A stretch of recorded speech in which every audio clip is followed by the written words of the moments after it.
금통위는 지금 진행 중이니까 금통 얘기는 조금 이따 하고 오늘 일단 먼저 여쭤봐야 될 게 미국의 CPI, PPI 얘기를 좀 먼저 여쭤봐야 될 것 같아요. 상했던 것보다 이게 예상치 하회했는데 위원님은 좀 전망을 개인적으로는 어떻게 하셨어요? 네, 6월 달은 떨어질 수밖에 없었죠. 왜냐하면 종전 때문에 WTI 같은 유가들이 다 빠졌잖아요. 그렇죠.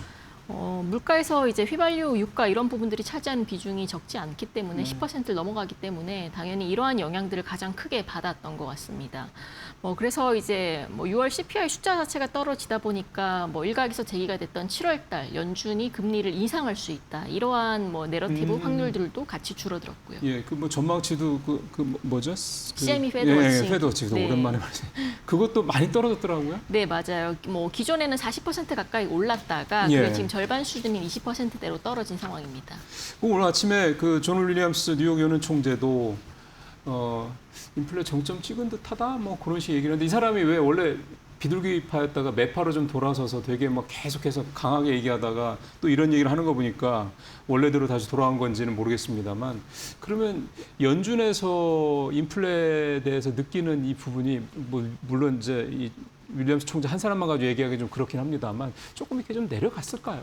네, 사실 내려갔다라고 하기에는 6월 달 지표만 일단 그렇게 나왔고 아시다시피 6월 종전 이후에 지금 오히려 트럼프 이란의 갈등은 더 커지고 있는 상황이에요. 그렇죠. 다시 또 시작됐죠. 맞아요. 유가 기준으로는 한때 70불대 이하로 떨어졌다가 지금 다시 70불대 후반까지도 올라가는 상황이고 그러면 이제 유가가 이렇게 속도를 가지고 또 올라가면 7, 8월 달 물가가 떨어진다고 장담하기는 어렵거든요. 그러네. 그리고 계절적으로 7, 8월 달 물가는 올라요. 이게 이제 여름 그래요? 수요가 많다 보니까 휴가철도 수요 있고. 맞아요. 이런 계절적 수요 때문에 수요 측면에서의 물가 상방 압력들도 존재하고 있어서 만약에 7월 달, 8월 달 물가가 다시 올라 버리면 또 시장의 내러티브는 얼마든지 바뀔 수 있다라는 거죠.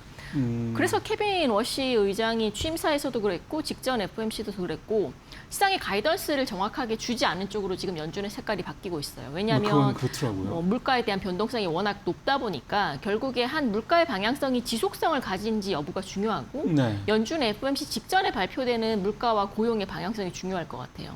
그래서 지금 단순하게 6월달 물가가 빠졌으니까 연준이 올해 인상 못한다 이런 논리를 만들어내기에는 저희가 아직까지는 확인을 해야 될 부분들이 많다라고 생각을 하고 있고요. 그러니까 과거의 파월은 과하다는 느낌이 들 정도로 구구절절히 이렇게 설명을 했잖아요. 왜 우리가 이렇게 했던 왜 그러냐는 말이야, 이렇게 하면서 그러니까 케빈 워시는 그게 아주 질색을 했던 것 같고. 맞아요. 파월은 투머치 토커였죠. 예. 시장에 너무 많은 힌트를 주려고 했기 때문에 예. 오히려 그게 시장의 혼란을 가중시켰고 예. 반대로 케빈 워시 자체는 저는 이제 직전에 6월달 FOMC에 깜짝 놀랐어요.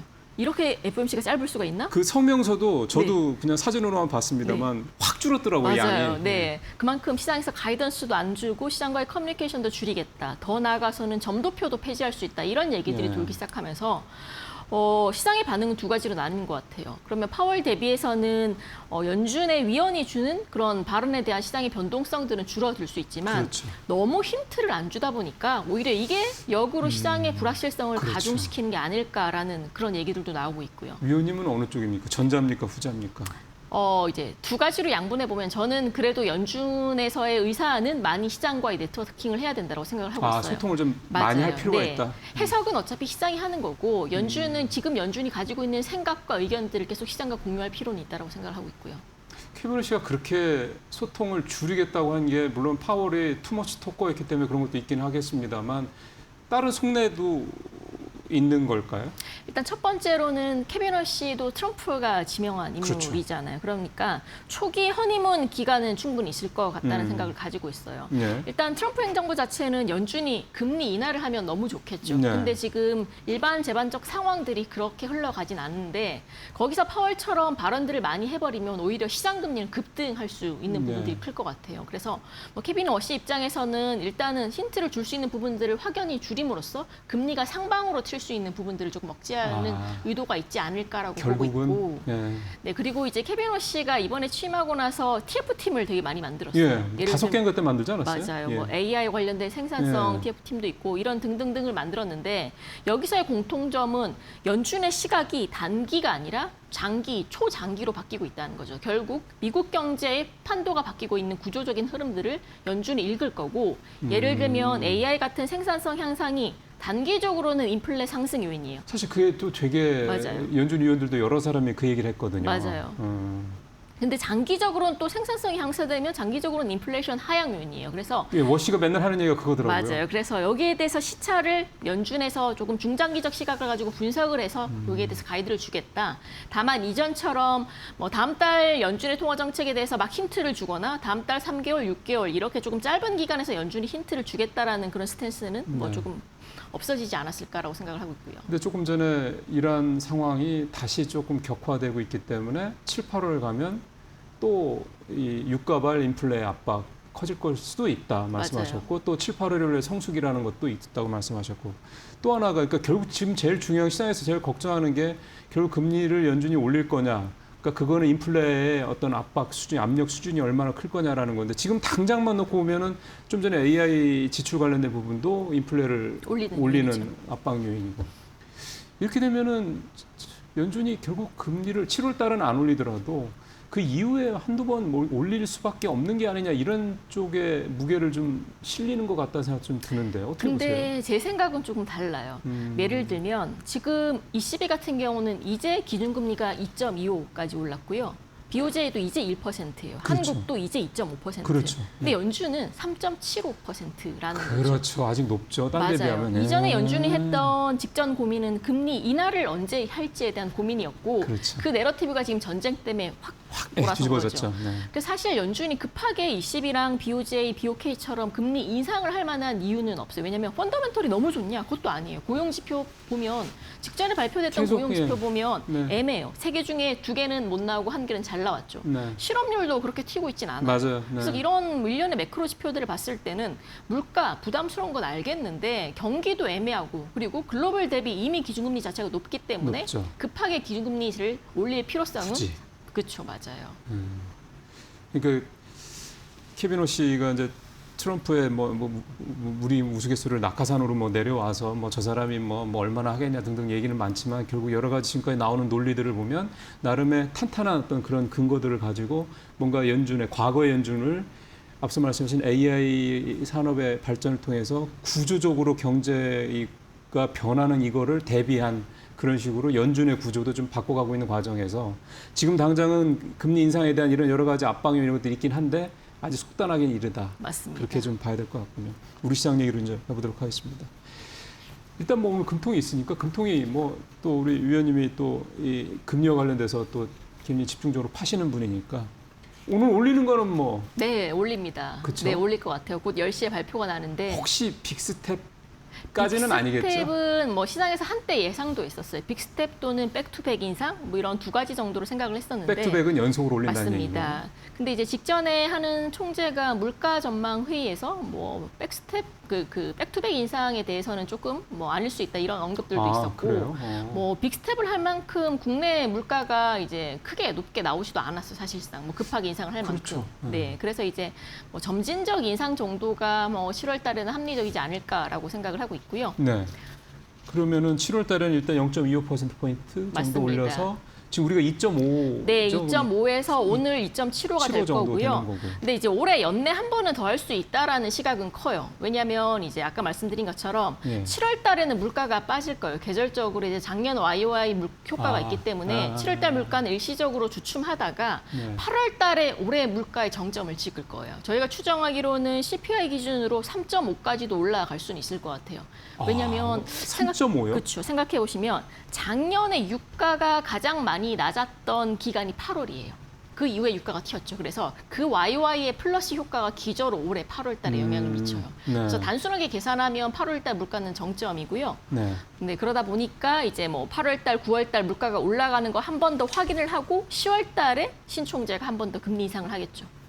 아니 신총재가 하도 매파적인 얘기를 계속 하다 보니까 진짜 말씀하신 백투백이나 심지어 빅스텝 얘기까지도 나왔던 것 같은데 지금 위원님 말씀 들어보니까 일단 7월은 무조건 올리는데 네, 그래서 맞습니다. 일단 시장에 신호를 한번 주고 그 다음에는 물가 상황들을 봐서 신중하다는 표현보다는 어쨌든 급하게 그렇죠. 네, 분기당 한 번 정도에서 올해 연내 금리 인상을 하지 않을까?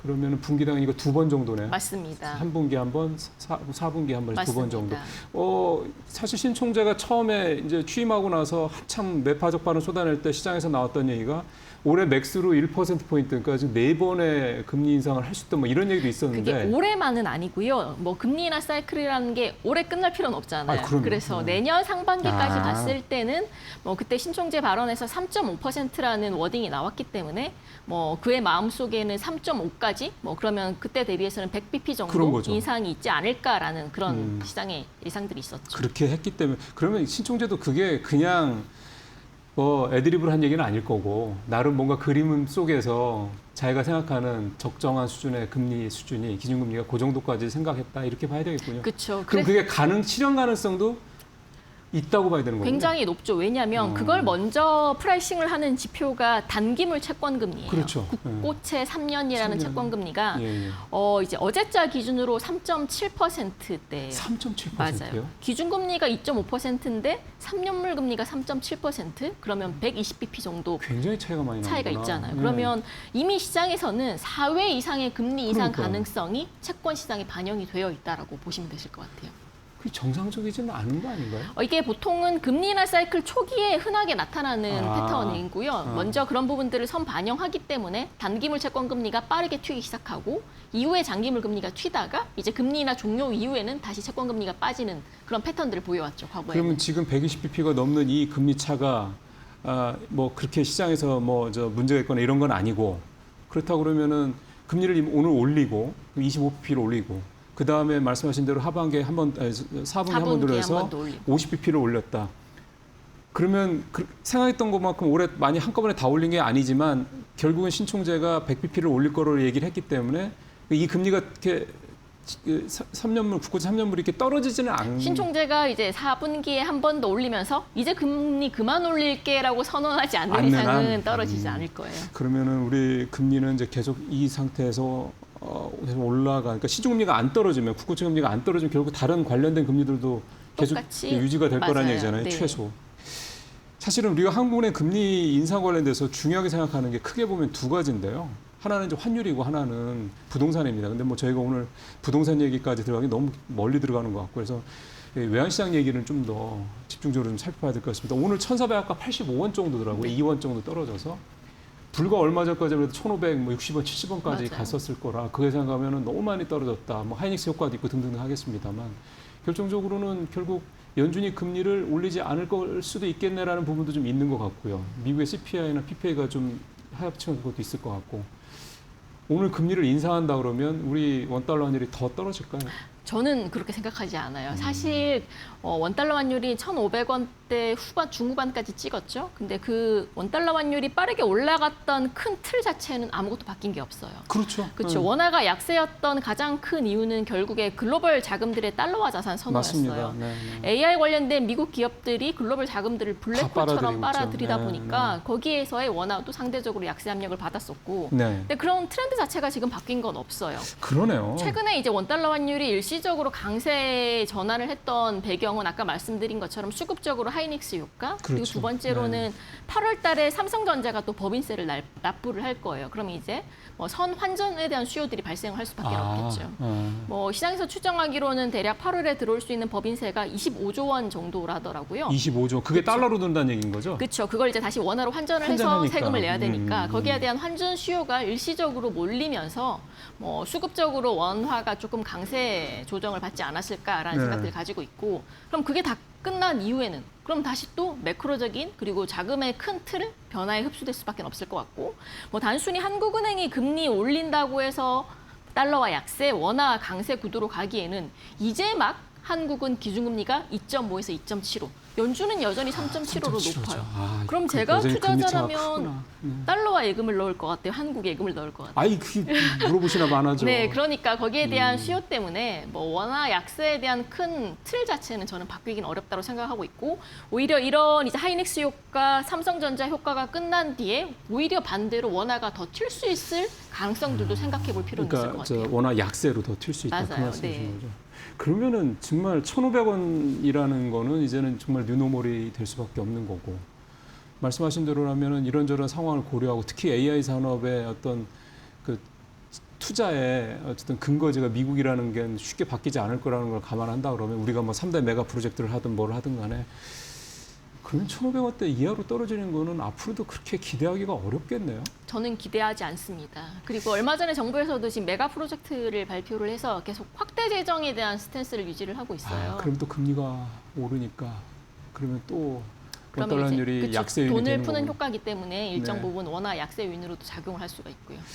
이게 그러면은 이게 사실 우리가 원달러율 물어보는 게 외국인이 그럼 어떻게 되는 거야? 이것 때문에 그런 거잖아요. 맞아요. 네. 그러면 외국인 수급에도 수급 변동성은 계속 높을 수밖에 없어요. 일단은 이제 뭐 그동안 한국 코스피가 굉장히 빠른 속도로 많이 올랐잖아요. 그렇죠. 그거는 그렇죠. 그러다 보니까 거기에 대한 기본적인 차익 실현 수요는 큰 상황에서 원화 자체도 만약에 정말 이 하이닉스랑 삼전 효과가 다 빠지고 나서 위로 더 튄다면 외국인들은 또 얼마든지 나갈 수 있는 부분들이 크죠. 그러게요. 그럼 외국인 수급이 구조적으로 한국 시장에 다시 막 이렇게 아니 물론 뭐 대세상승을 이끌었던 게 외국인이 아니라 항상 개인이었다라고 우리가 뭐 잘 알고 있긴 합니다만 지금 개인들이 너무 높은 변동성에 지쳐서 이렇게 막 약간 이탈하는 분위기가 나타나고 있는 상황에서 그 비어가고 있는 그 수급을 외국인이 메워주거나 이렇게 해서 뭐 주도적인까지는 아니더라도 이렇게 좀 하방을 단단하게 받쳐주는 걸 기대하는 거는 조금 무리일까요? 그렇죠. 그 핵심에는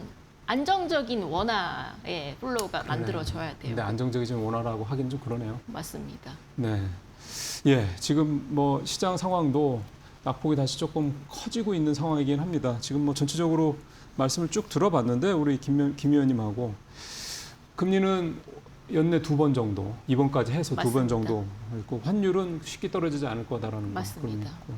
연준은 금리를 올해 연내에 동결 가능성이 네. 높지만 근데 이제 중간중간 이제 물가 지표가 튈 때마다 미국 장기채 금리는 계속 올라갈 수 있다라고 지금 생각합니다. 10년물이 4.6% 맞습니다. 왔다 갔다 사이에서 왔다 갔다 4.6에서 이제 박스권을 보여주고 되는 있고요. 거죠. 30년물은 5% 전후로 왔다 네, 갔다 하는 맞습니다. 거고.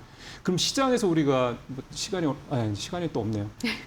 그 10년물이 4.6% 하고 그다음에 30년물이 5% 넘는 거 이거는 약간 되게 조심해서 봐야 될 수치 그거는 맞습니까? 왜냐하면 최근에 이제 미국의 하이퍼스케일러 기업들의 회사채 조달이 너무 많아졌어요. 네. 그러다 보니까 이제 이 기업들의 금리 민감도는 과거보다 훨씬 더 커졌고 네. 결국에는 높아진 금리 수준이 오랫동안 지속이 된다면 조달에 대한 리스크 네. 때문에 수익성 압박으로 발전될 수 있겠죠. 알겠습니다. 아직 만만한 여건은 참 아닌 것 같습니다. 오늘 김명실 IM투자증권 연구위원과 말씀 나눠봤습니다. 수고하셨습니다.